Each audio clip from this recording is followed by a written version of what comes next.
In today's special, we focus on our country's football fortunes. Where are we today, and what needs to be done to improve the situation? Now, just 10 years ago, we were on a football high as our country successfully hosted the 2010 FIFA World Cup. The future of football looked exciting, and our country's football stature looked secure. One of the measures, of course, used to gauge our football standing is the performance of the national teams at all levels, men and women. The recent performances by Banyana at their first Women's World Cup made us all proud. But their male counterparts, Bafana, have not covered themselves in glory for a long time.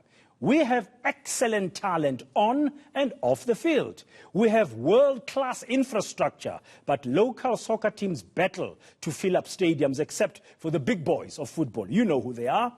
We have the best league in Africa that attracts foreign players, but we are punching way below our weight. What is that we need to do to develop a better and more successful future on a sustainable basis in our football? We'll explore these and other questions in our special discussion on today. Now, continental triumph in the 1996 Africa Cup of Nations gave South African football fans hope for the future. But that will be the only highlight on the pitch for Bafana. As a nation, the biggest, most memorable occasion would turn out, of course, to be that hosting of the 2010 FIFA World Cup. With all the resources in place, why has our football struggled to live up to expectations? eNCA's Tebogo takes a look.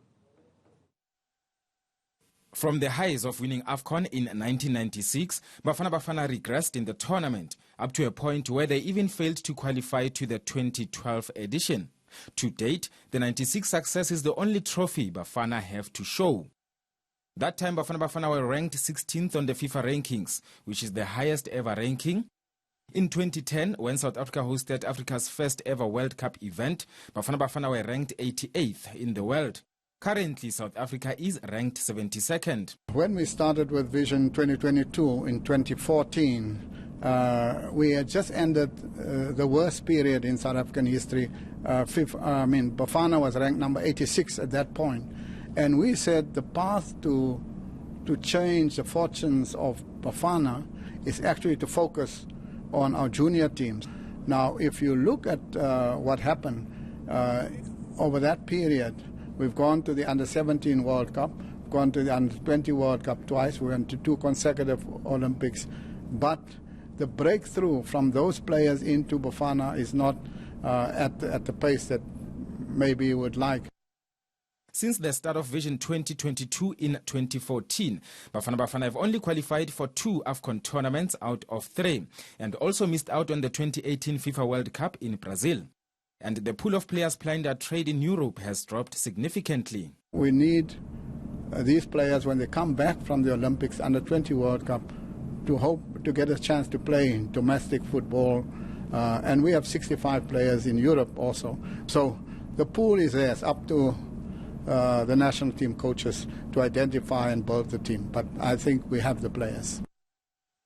The national team used to have recognizable names, your Benny McCarthy's, Sean Bartlett's, Lucas Radebes, Delron Barkley's and Aaron Mokwenas of this world. It's been a challenge for the current crop of players to follow in their footsteps. Tebogo, Johannesburg. Well, let's talk more about this. We are joined by South African Football Players Union President Thulaganyo Gaoshubelwe, soccer legend, of course, and former Bafana player Dr. Khumalo. I refer to him as a midfield maestro, one of the best this country has ever produced. And in studio with me is the current CEO of SAFA, that's the Football Association, Tebogo Motlanthe, and multi-award winning sports journalist Jeffrey Zikhali. Now, just for the record, as we start this conversation, I want to make it very clear. I'm very disappointed, but for the record, we did extend an invite to the Ministry of Sports, Arts and Culture to join us. We were told that the DG Vusumusi Mkhize would be available. And then suddenly yesterday, we were told, our producers were told that the ministry would rather prefer Mr. Walter Mokwena Moyane, who's an advisor to the Minister of Arts, Sports and Culture, to be part of this very important discussion about the future of our football. Now, suddenly, as we're about to go on air, we are told this morning it's a short notice. But we were advised yesterday, 24 hours before, that he would be available. Now it's short notice, he's no longer available. That's very disappointing, because we wanted to hear government's view about how we can fix the fortunes of our football, of the football of this great nation. We're told football is the most popular sport. It's sport number one. We wanted to hear government's view, but unfortunately, suddenly, they are not available. That is very disappointing. We reached out to them, in fact, 2 weeks ago, and we were told they will be available. It's a really pity, Ministry of Arts, Sports and Culture, that you drop us at this hour. But let's carry on with our discussion for now. I've got in the studio with me the current CEO of SAFA. And Tebogo Motlanthe, welcome and good morning, and thank you very much for your time. Currently, one of the topics that comes up now and again when we talk about football and where we are is an issue around leadership. Do you currently believe yourselves that we have the right leaders at the helm of South African football? Of course, one will say we do have a right leadership, and this is informed by the result. It's not just something which comes out of one's head. It is informed by the result. This is the best for performing National Executive Committee. And when I say I can qualify it, unfortunately, as you said, if Bafana does not perform, the nation raises its head. But where are we today? All our junior teams have qualified for the World Cups. We are now under 23, going to the Olympics. It's only under 20 women which have not qualified, and they've qualified under this leadership. Banyana has done well. We are speaking now. All our juniors are ranked number 4. They are not below number 10 in the continent. And we have all seen the progress Banyana has made. So for me, is that having gone through the history of executive, this is the best time for football under this leadership, and Vision 2022 has assisted us a great deal. We'll try and unpack that Vision 2022 a little bit later. Qualifying for a tournament is one thing, but performing to win is another. It seems they were not really cracking it. I mean, at the AFCON in 2019, Bafana, shut down all of Egypt, so to speak, when they beat Egypt 1-0 in that round of 16, yet to fall in the quarterfinal to Nigeria. The level of inconsistency. Qualifying, yes, is good, but you need to perform to win. Exactly. That's what we are doing now. Remember, Banyana, it was their first World Cup. We are not using it as an excuse, but we are saying now, the mandate, under 17 women, under Coach Shoti, they are just one match away. They must play Morocco and qualify for the World Cup. And they are from another World Cup. We are expecting them to do better than they've done before. And of course, as you say, we are giving them that support, and in ensuring that we don't just go there to add numbers. We need to start reaching the semi-finals. And if you look at the recent performance in the current AFCON qualifiers, and we had friendlies recently. We played Namibia, we drew 1-1, and after we lost 2-1 to Zambia's Chipolopolo, social media really went berserk, saying SAFA must go, the leadership must go, we need a new coach and stuff like that. I'm just wondering, Thulaganyo, from the players' perspective, do you believe we've got the quality players in the country to compete at an international level? Are our players good enough? Thank you, Braten. Braten, I think we've got quality players. We've got the players, we've got the infrastructure, we've got everything that we need to be among the top clubs. But I think, Braten, the approach that we always want to take ourselves is very simple, is that there's an issue and the question of sustainability, which you rightfully raised in the beginning. How are we going to ensure that, throughout, we are able to compete in the sustenance insofar as football is concerned? And we look at it in two folds. You've got women football and also have got male football. So at grassroots level, it's unfortunate, like you said, the ministry is not here. We need also to be taken in terms of confidence to say, what are the programs that you are going to deal with that are mass-based? Because only when these things are mass-based, then are we able to go out and we've raised the issues of your school sport and everything. All those aspects, then they begin to contribute to the national agenda. The national question is, what is it? How do we then expose everybody to a proper training? I mean, you've got former players who have qualified. how do we then utilize them to ensure that we are driving towards the very same vision that Tebogo Motlanthe is talking about, ensuring that we compete? There's a question of resources, issue of sponsorship. Do we have enough sponsorship that would then be able to deal with issues of academies? Do we have proper registered academies in this particular country that would then give us the desired results? Only once we begin to address those things in full would then be able to continue sustaining and playing with the best there is. Now, I do believe that we do have the necessary players. We just need to channel them in a proper way to be able to attain the results. Well, we'll talk more about that. But in SAFA's Vision 2020 does talk about the question of grassroots development. We'll also unpack there where are we stuck. But I just want to bring in Doctor here on a technical performance. Mtungwa, you've moved from the field. You are playing a role now in coaching. You've been assistant coach of Amakosi and recently with Baroka FC. If you look at the current processes that exist, that national coaches are using and themselves being selected are using to select players, do you think it's a fair enough process? Is it robust enough to really identify the right player for the national teams? Good morning, Praden, and the viewers and the panel there, and my main man on the screen. I think, firstly, thanks for the opportunity. I think what is happening now is it's about what the CEO is talking about, the vision that SAFA has. But SAFA cannot do this without the government. We need stakeholders to be part of the journey.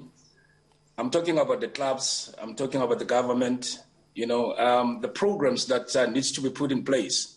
Because when you talk tactically and you want to develop youngsters to become holistic great players, that takes a lot of time, and there are phases that they need to go through. But unfortunately, it seems like we have gotten stuck in terms of making sure that our development structures are in place. We cannot cut corners in football. That was said by one of the maestros that I've once worked with at Kaizer Chiefs, Stuart Baxter. In football, you can't cut corners.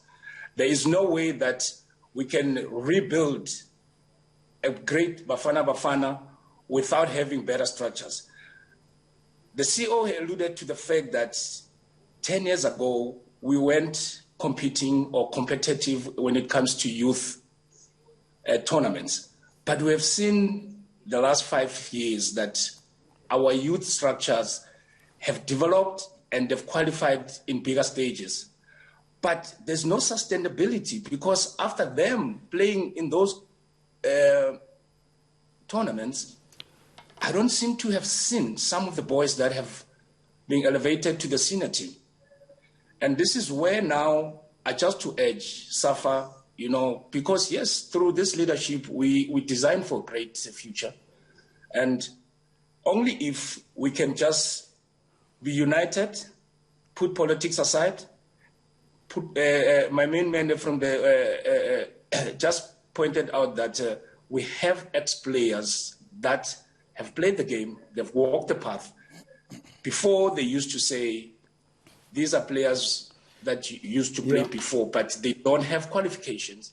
But we have qualifications, but we're still idling. We don't even know what to do and what else is coming our way. Yeah, and we've got great players like yourselves who are doing a good job now. We've got Pitso Mosimane. Yes. Pitso Mosimane is now at Al Ahly in Egypt, one of the top teams on the continent. So it's not a lack that we don't have that, but the feeding into the senior levels. Jeffrey Zikhali, you've covered football for many, many years. Dr. Khumalo is referring to the fact that what the CEO of SAFA is saying, we are now qualifying for these international competitions. The under-23s in the men football are going to the Olympics. I remember the Olympics were the only game that at the time, the under-23 in Australia, we beat Brazil. We beat Brazil. Quintin Fortune and the likes were part of that squad. We came back home. They fired Shakes Mashaba, who was the coach. And nobody of that squad fed bigger into the national team. That disease still continues today. What's your view? Breton, it's a very complex, complicated, hard nut to crack riddle if you're speaking about South African football. I've been a journalist, a sport journalist in South Africa for international matches as well. I haven't been able to crack this riddle.